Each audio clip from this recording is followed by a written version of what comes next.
حضور نبی علیہ الصلوۃ والسلام کا وسیلہ دینا کس حد تک جائز ہے، کہاں تک دینا چاہیے بھی کہ نہیں دینا چاہیے، ان ساری باتوں کو آج ہم قرآن و سنت کی روشنی میں آج ہم آپ کی مقدس سماعتوں کی نظر کریں گے۔ ذرا سی توجہ میں آپ کی چاہوں گا۔ رب تعالیٰ نے سورہ مائدہ میں آیت نمبر 25 میں ارشاد فرمایا کہ یا ایھا الذین آمنوا اتقوا اللہ۔ پہلی بات کہ اللہ سے ڈرتے رہو، اللہ سے ہر معاملے میں اللہ سے ڈرتے رہو۔ وابتغوا الیہ الوسیلہ، اور اس تک پہنچنے کے لیے وسیلہ تلاش کرو، اس تک پہنچنے کے لیے وسیلہ تلاش کرو۔ وجاہدوا فی سبیلہ، اور اس کے رستے میں جد و جہد کرتے رہو۔ چار باتیں ٹوٹل ہیں اس آیت میں، لعلکم تفلحون، کہ اس امید پر کہ تم فلاح پا جاؤ گے۔ چار باتیں۔ پہلی بات، او ایمان والو، ایک تو بات کہ ڈرتے رہو، دوسرا یہ کہ اللہ تک پہنچنے کے لیے وسیلہ تلاش کرو، اور اس کے رستے میں تم جد و جہد کرتے رہو، کوشش کرتے رہو، اس امید پر کہ اللہ تمہیں کامیاب کر دے گا، اللہ تمہیں فلاح دے دے گا۔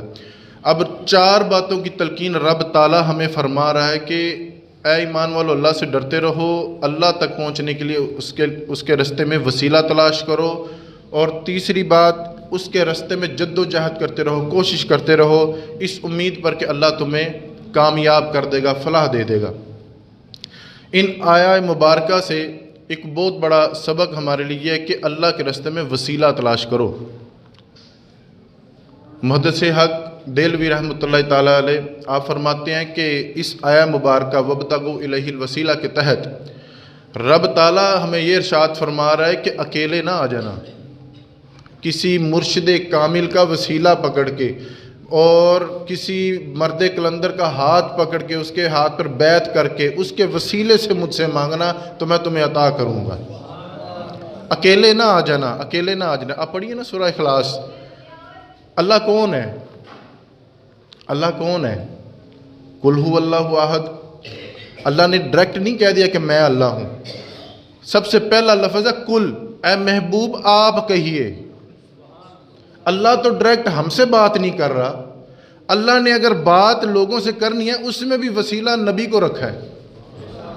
توجہ نہیں فرمائی آپ نے؟ جب اللہ نے بندوں سے بات کرنا چاہیے تو ڈائریکٹ بات نہیں کی، یا ایھا الناس نہیں کہا، یا ایھا، یہ جو لوگوں کا صیغہ نہیں آیا، کہا کل، اے محبوب آپ کہیے، آپ کہیے، آپ وسیلہ۔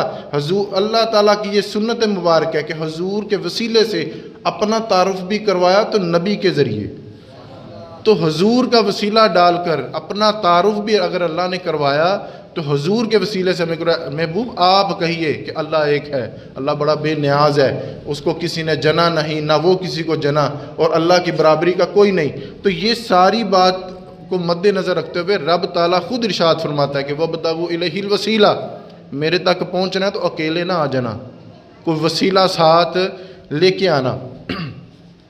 اچھے اعمال بھی وسیلہ ہے، نماز بھی وسیلہ ہے، روزے بھی وسیلہ ہے۔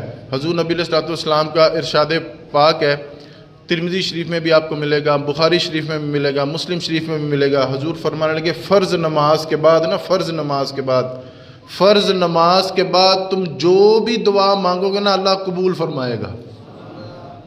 ویسے بھی تو دعا مانگ ہی سکتے ہیں نا، لیکن حضور یہاں پہ تلقین کیا فرما کہ فرض نماز کے بعد۔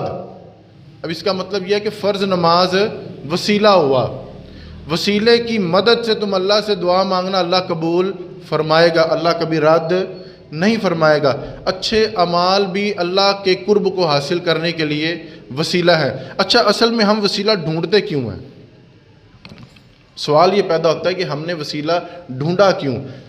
اس کا جواب یہ کہ اللہ کو ایک قرب کو حاصل کرنے کے لیے، کہ اللہ کے قریب ہو جائیں، اللہ کی وہ معرفت کی تجلیاں ہم پر پڑ جائیں، اللہ کی توجہ اپنے اوپر کروانے کے لیے ہم وسیلہ ڈھونڈتے ہیں۔ اچھے اعمال کا وسیلہ دینا بھی جائز ہے۔ اچھے کاروبار میں اگر آپ سچ بولتے ہیں، دیانتداری سے سارا کام کرتے ہیں تو وہ بھی بعض دفعہ وسیلہ بن جاتا ہے۔ دیکھیے